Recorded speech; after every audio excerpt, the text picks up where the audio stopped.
I'm here in South Park, Colorado, where there may or may not be ghosts and aliens. South Park, Colorado, a quiet mountain town nestled in the Rocky Mountains. In the summer of 2013, responding to mysterious stories by the locals, I led a ragtag expedition to find the truth behind this madness. The locals there described various fantastic and unexplainable happenings. What follows is the actual video of my interviews with these real people. There is so much history and heritage here, I wouldn't know where to start. This is an old gold mining town. I've heard sounds, not really experienced it visual, but I've actually just been trying to sleep and then I've heard maybe some sort of sounds rolling down right in front of my street, 2 blocks up the street here.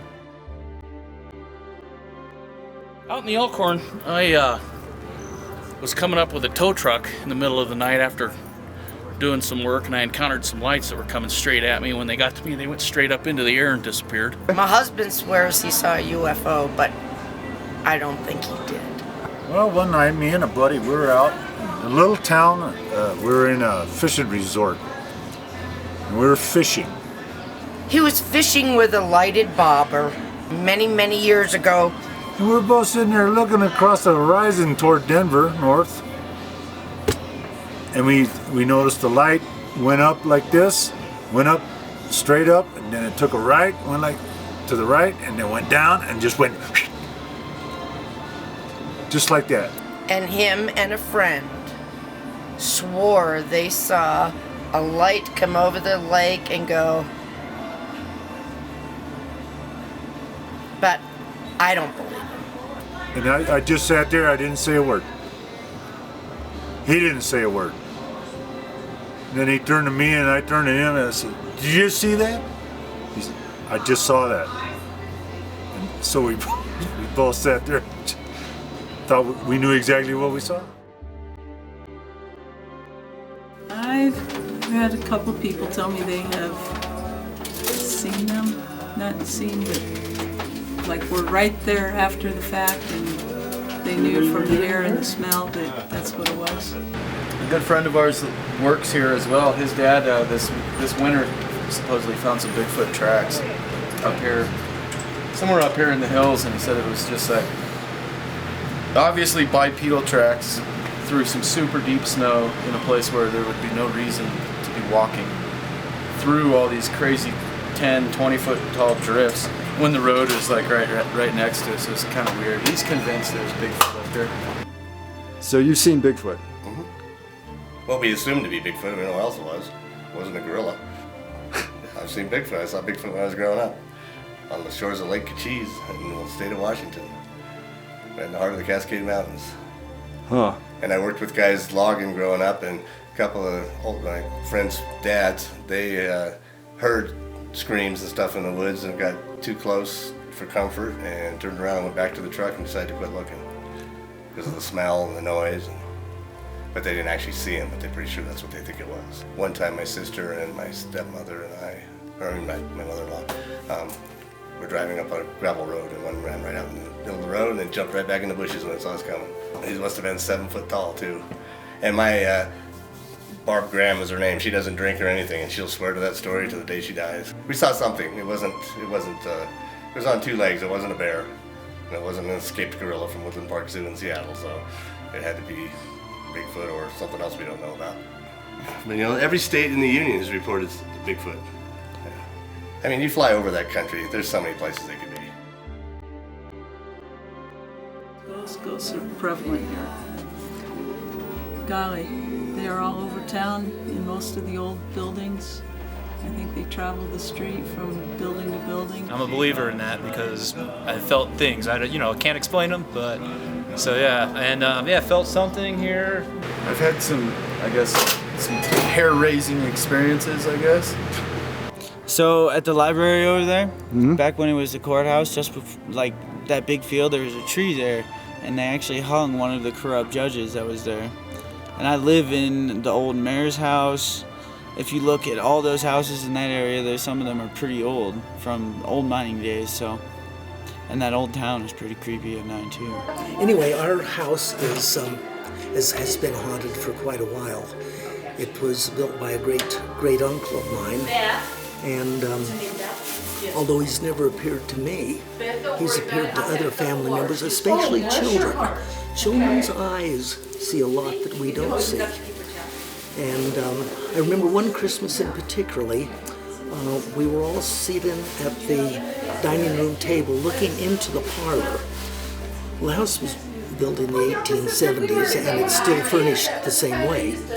And we had a little boy there who was my cousin's little boy. He had just had his 4th birthday. And he was in the parlor. There are a lot of things that can be broken in the parlor. And so we were kind of watching him when all of a sudden the child absolutely went berserk. Well, you don't want to scare children.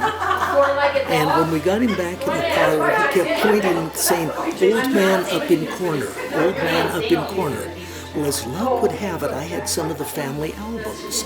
And I said, "Mark," or no, that was, it was Mark.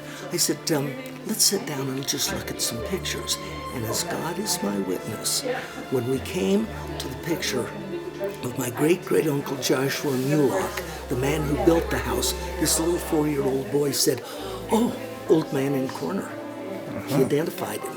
I get goosebumps when I think of that. The Hand Hotel is notorious for lots of ghost stories. The Hand Hotel, huh? Yeah, that'd be a good place to go talk to somebody if they've got time to talk to you. Hand Hotel has Grandma as a ghost.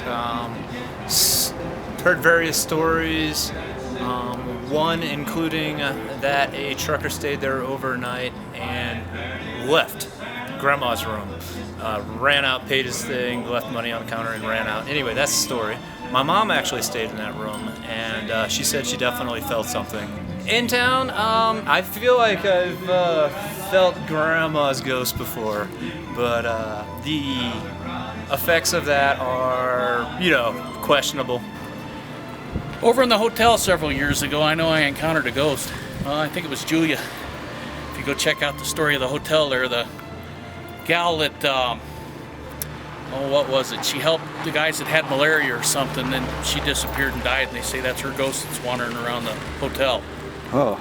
But, yeah, that's for sure. Over at the Hand, pretty much I run across one there too. It's been years ago, but I know that's what it was. When I was a little kid, there's this Hand Hotel that's up here.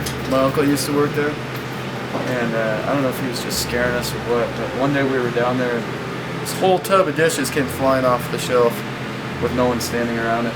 And that place is supposedly haunted, it's like got a reputation for being haunted.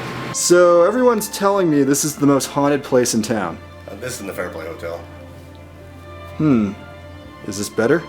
I don't know. I've never worked at the Fairplay, so Fair I just enough. know what's happened here. So. All right, what's happened here? Well, there's guests come down to have stories about people sitting on their beds and bad breath and a cat rubbing up against them and dogs scratching on their doors at night when there's no dogs and, cold sensations, smells. Rosewater's a big smell. Smoke is another big smell people report. Rosewater. Yeah, because Grandma Hand used to wear rosewater, the lady that built the hotel.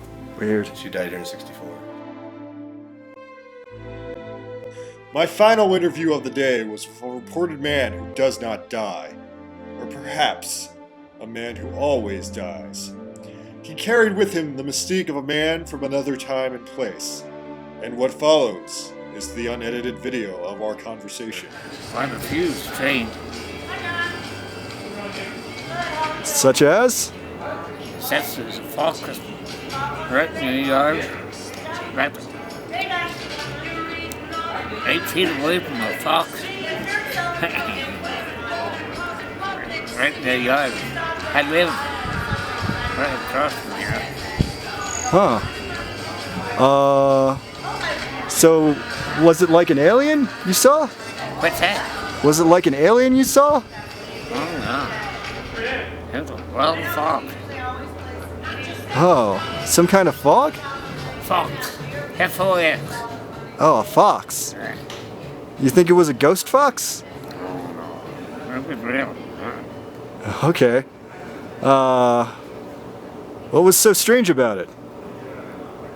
They normally don't come that close to a person. Okay.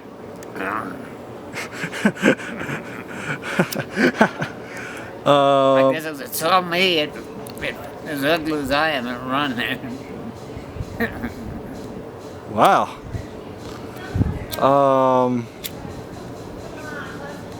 Huh. What color was it? A red one. Okay. Huh. Do you know anything about Bigfoot? Oh, the bear? That's what I've read. I mean, you read a lot about that. Huh. Do bears come up here much? Oh, shit. They come right in your trash can. They got a dumpster over there. Well, they come right, try to get in it. Okay. Huh. Have you ever seen any ghosts? I don't believe in them. In conclusion, weird shit does actually happen in South Park, Colorado. I value what this person says. They were not a fruitcake kind of person. I'd like to experience other things besides being down here.